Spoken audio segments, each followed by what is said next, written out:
कौसल्या सुप्रजा रामपूर्वा सन्ध्या प्रवर्तते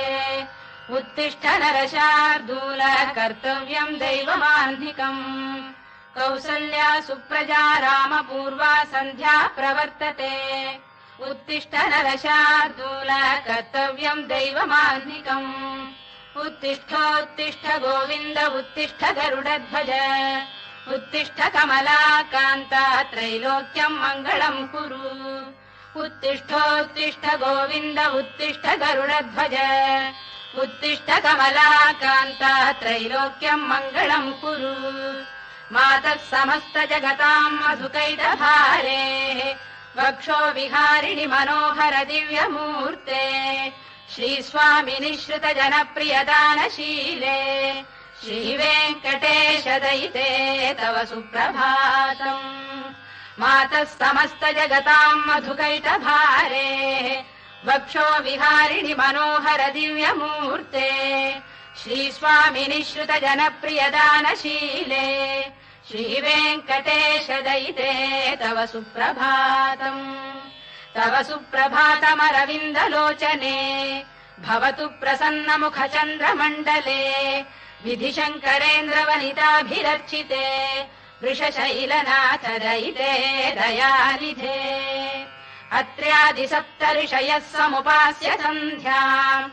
आकाश सिन्धु कमलानि मनोहराणि आदाय पादयुगमर्चयितुम् प्रपन्नाः शेषाद्रिशेखर विभो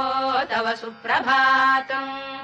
पञ्चाननाब्ज भव षण्मुख वासवाद्याः त्रैविक्रमादिचरितम् विबुधास्तुवन्ति भाषापतिः पठति वासर शुद्धिमारात् शेषाद्रिशेखर विभो तव सुप्रभातम् ईषत्प्रफुल्ल सरसीरुहनारिकेल पूगद्रुमादि सुमनोहर पालिकानाम् आवाति मन्दमनिलः सह दिव्यगन्धैः शेषाद्रिशेखर विभो तव सुप्रभातम् उन्मील्य नेत्रयुगमुत्तम पञ्जरस्थाः पात्रावशिष्ट कदली फलपायसानि भुक्त्वा सलीलमथकेलिशुकाः पठन्ति शेषाद्रिशेखर विभो तव सुप्रभातम् तन्त्री प्रगर्ष मधुरस्वनया विपञ्च गायत्यनन्दचरितम् तव नारदोऽपि भाषा समग्रमसहृत्करचार रम्यम् शेषाद्रिशेखर विभो तव सुप्रभातम् भृङ्गावळी च मकरन्दरसानुविद्ध जङ्गारगीत निनदैः सह सेवनाय गिर्यात्युपान्त सरसी कमलोदरेभ्यः शेषाद्रिशेखर विभो तव सुप्रभातम् योषा गणेन वरदध्नि विमथ्यमाने घोषालयेषु दधिमन्थन तीव्र घोषाः रोषात् कलिम् विदधते ककुभश्च कुम्भाः शेषाद्रिशेखर विभो तव सुप्रभातम् पद्मेश मित्र शतपत्र गतालिवर्गाः हर्तुम् श्रियम् कुवलयस्य निजाङ्गलक्ष्म्या भेरी निनादमिव बिभ्रति तीव्रनादम् शेषाद्रिशेखर विभो तव सुप्रभातम् श्रीमन्नभीष्टवरदाखिल लोकबन्धो श्री श्रीनिवास जगदेक दयैक सिन्धो श्रीदेवतागृह भुजान्तर दिव्यमूर्ते श्रीवेङ्कटाचलपते तव सुप्रभातम् श्रीमन्नभीष्टवरदाखिल लोकबन्धो श्री श्रीनिवास जगदेक दयैक सिन्धो श्रीदेवतागृह भुजान्तर दिव्यमूर्ते श्रीवेङ्कटाचलपते तव सुप्रभातम् श्रीस्वामि पुष्करिणिकाप्लव निर्मलाङ्गाः श्रेयोर्थिनो हर विरिञ्च सनन्दनाद्याः द्वारे वसन्ति वरवेत्र हतोत्तमाङ्गाः श्रीवेङ्कटाचलपते तव सुप्रभातम् श्रीशेषशैल गरुडाचल वेङ्कटाद्रिनारायणाद्रिवृषभाद्रिवृषाद्रिमुख्याम् आख्याम् त्वदीय वसतेरनिशम् वदन्ति श्रीवेङ्कटाचलपते तव सुप्रभातम् सेवा पराः शिव सुरेश कृशानुधर्म रक्षोऽम्बुनाथ पवमान धनाधिनाथाः बद्धाञ्जलि प्रविलसन्निज शीर्षदेशाः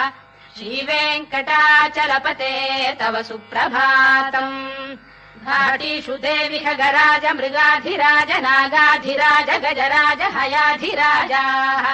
स्वस्वाधिकारमहिमाधिकमर्थयन्ते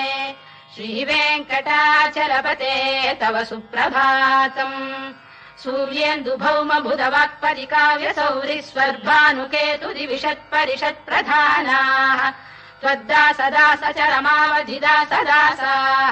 श्रीवेङ्कटाचलपते तव सुप्रभातम् त्वत्पादधूलिभरितस्फुरितोत्तमाङ्गाः स्वर्गापवर्गनिरपेक्ष निजान्तरङ्गाः कल्पागमाकलनयाकुलताम् लभन्ते श्रीवेङ्कटाचलपते तव सुप्रभातम् त्वद्गोपुराग्रशिखराणि निरीक्षमाणाः स्वर्गापवर्गपदवीम् परमाम् श्रयन्तः मर्त्या मनुष्य भुवने मतिमाश्रयन्ते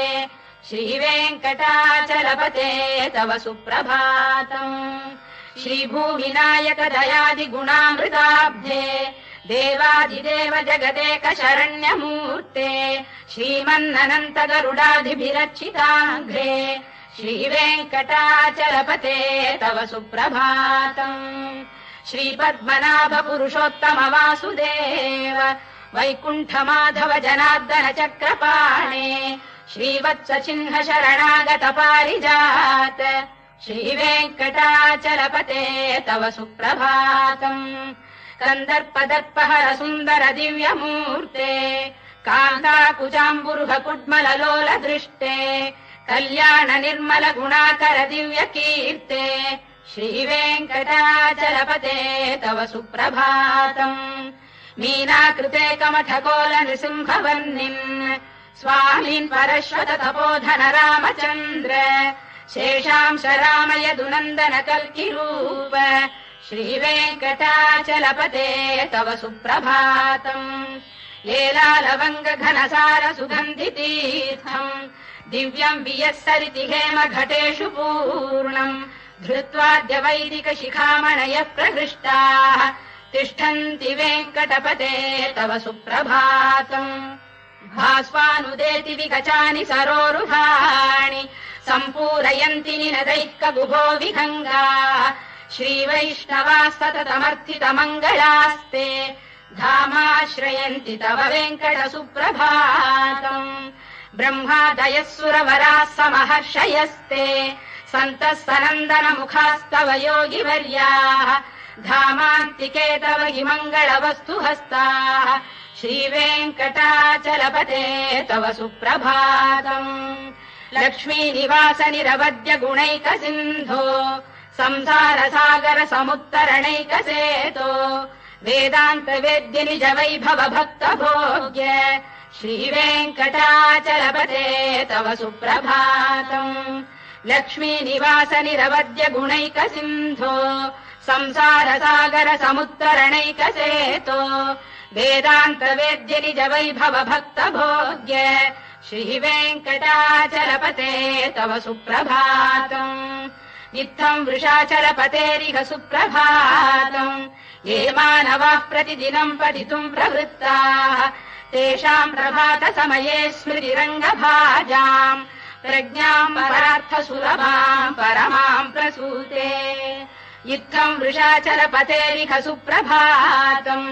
ये मानवाः प्रतिदिनम् पठितुम् प्रवृत्ताः तेषाम् प्रभात समये स्मृतिरङ्गभाजाम् प्रज्ञाम् परार्थसुलभाम् परमाम् प्रसूते कमलाकुचूचुक कुङ्कुमतो नियतारुणितातुलनीलतनो कमलायतलोचन लोकपते विजयी भव वेङ्कटशैलपते कमलाकुचूचुक कुङ्कुमतो नियतारुणितातुलनीलतनो कमलायतलोचन लोकपते विजयी भव वेङ्कटशैलपते चतुर्मुख षण्मुख पञ्चमुख प्रमुखाखिल दैवत मौलिमणे शरणागत वत्सल सारनिधे परिपालय माम् वृषशैलपते अतिवेलतया तव दुर्विषहैरनुवेलकृतैरपराधशतैः भरितम् त्वरितम् वृषशैलपते परया कृपया परिपाहि हरे अधिवेङ्कटशैलमुदारमतेर्जनताभिमताधिकदानरतात् परदेवतया गदितान्निगमै कमलादयितान्न परम् कलये कलवेणुरवावशगोपवधू शरकोटिवृता स्मरकोटिसमात् प्रतिवल्लविकाभिमतात् सुखदात् वसुदेवसुतान्न परम् कलये अभिराम गुणाकरदाशरथे जगदेकधनुर्धर धीरमते रघुनायक राम रमेश विभो वरदो भवदेव दया जलधे अवनीतनया कमनीयकरम् रजनीकर चारुमुखाम्बुरुहम् रजनीचर राजतमो मिहिरम् महनीयमहम् रघुराममये सुमुखम् सुहृदम् सुलभम् सुखदम् स्वनुजम् च सुखायममोघशरम् अपहाय रघुद्वहमन्यमहम् न कथञ्चन कञ्चन जातु भजे विना वेङ्कटेशम् ननाथो ननाथ सदा वेङ्कटेशम् स्मरामि स्मरामि हरे वेङ्कटेश प्रसीद प्रसीद प्रियम् वेङ्कटेश प्रयच्छ प्रयच्छ विना वेङ्कटेशम् ननाथो ननाथः सदा वेङ्कटेशम् स्मरामि स्मरामि हरे वेङ्कटेश प्रसीद प्रसीद प्रियम् वेङ्कटेश प्रयच्छ प्रयच्छ अहम् दूरतस्ते पदाम्भोजयुग्म प्रणामेच्छयागत्य सेवाम् करोमि सकृत्सेवया नित्यसेवा फलम् त्वम् प्रयच्छ प्रयच्छ प्रभो वेङ्कटेश अज्ञानिना मया दोषानशेषान् विहितान् हरे क्षमस्वत्वम् शेषशैलशिखामणे अज्ञानिना मया दोषानशेषान् विहितान् हरे क्षमस्वत्वम् शेषशैलशिखामणे